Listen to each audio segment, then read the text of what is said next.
why would I want to join public service? Well, I'm going to tell you now, it's not going to be for the money. You are not going to get rich working for the federal government. That's just not how it works. Now, don't get me wrong. You're not going to have a bad paying job. In comparison, in a lot of areas, states and regions and sectors, the DoD jobs are quite often the highest paying jobs in that sector or that city. However, it's not true across the board. It just really depends on your city. For instance, in the city that I live in, I live in Huntsville, Alabama. DoD jobs are the highest paying jobs really in the state, right?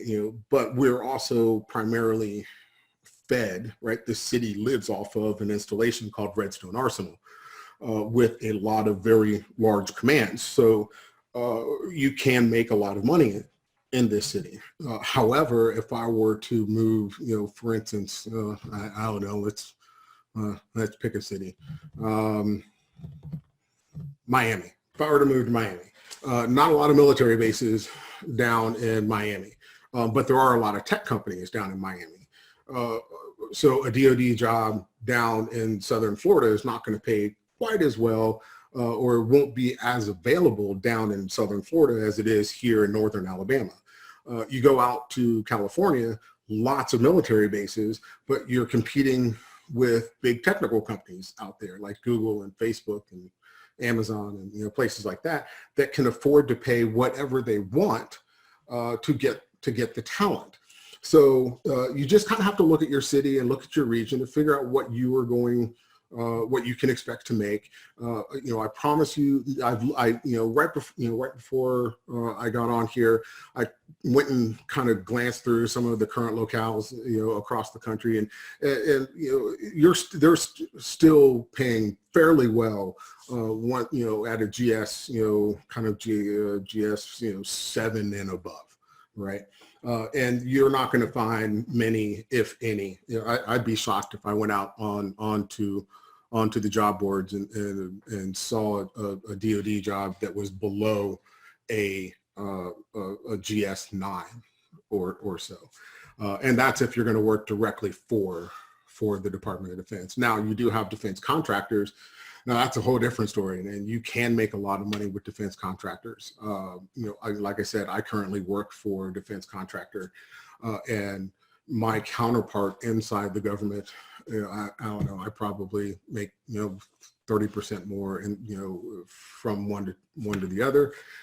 But those government jobs, right? The DoD job has things that I just don't have. They do have some job security. Once you become a federal employee, once you become an employee of any of the armed services within the DoD, you pass your 365-day probationary period, and you can pretty much guarantee, as long as you're doing your job and you're improving and you're meeting your performance standards, that you're going to have a job for as long as you want until you retire. So I personally currently don't have that necessarily working as a contractor. I'm at the mercy of the contract. If the contract dies or the contract is not renewed, then I may or may not find myself out of a job. So those are kind of the give and takes between the two. Now, one of the things, and no matter how much I looked, right, it kept repeating it over and over again: job satisfaction, working on behalf of the government and to protect the nation. And I'm going to agree with it, with a grain of salt. You should have job satisfaction in anything you do, whether you're doing national defense or whether you're, setting up a firewall for Best Buy, right? So job satisfaction is kind of secondary. However, right, there is, I think, better than job satisfaction. It does tap into a little bit of patriotism, right? There are a lot of people, for instance, that wanted to serve, for instance, in the armed forces. They wanted to enlist right, in the Air Force, the Marine Corps, and the Navy, or whatever, but they just couldn't for whatever reason, right? Maybe it was a physical reason, or whatever. They just they were not eligible for enlistment. This is a way for them to serve within the Department of Defense and the nation's protection without going through that other side, through the uniformed side. And I know a lot of people that's exactly what happened, right? Especially after 9/11. A lot of friends of mine wanted to enlist. They couldn't enlist for one reason or another, right? Like I said, either physical reasons or something in their past or whatever. So they went and got a DoD job, right? Because they just wanted to be part of the fight. And quite honestly, I had choices to make when I got out of the service, and that's kind of why I just migrated back into the DoD and going back to work for the DoD, because aside from just loving what I do, I know that every day I get up and I make a little bit of a difference to protect the nation's infrastructure and the nation's interests, and I'm lucky enough that someone's going to pay me to do it. Right. So there's nothing wrong with that as far as I'm concerned. So how do you know when right is right? So it all comes down to a self-evaluation, right? Evaluate yourself, be honest with yourself, find your faults, right? Now I know it says evaluate your current skills, but I personally view that evaluation of my current skills is picking myself apart to figure out where my weakness is, and then work on it, right? And there are lots of different methods to work on things and whatever, but that really is the skills analyzation that I'm talking about here. Do you have good analyzation skills? Do you have good managerial skills? If you don't, figure out a way to improve those to make yourself more marketable to organizations. Now, when it comes to hiring within the Department of Defense, it's extremely competitive.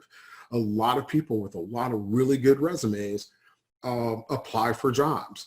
So what you need to do is get yourself positioned as best you can in those areas in which you want to apply, right? And every single cybersecurity job that you're going to apply for within the executive branch, it is going to require strong analyzation skills, the ability to work unsupervised, the ability to solve complex problems, how to manage not only yourself and your time, but other people's times. Do you know how to write, right? Way back when, we used to have people that we call tech writers, and they kind of went away. And I hear that they're coming back. My organization doesn't have tech writers, but I'll be glad when they come back. But why did we get rid of tech writers? Well, because we started making the analysts write the reports. So if some of those things are weaknesses that that you have for yourself, then now is the time to begin working on them before you put the application in, and find some demonstrable way to be able to indicate it or list it within your resume somehow.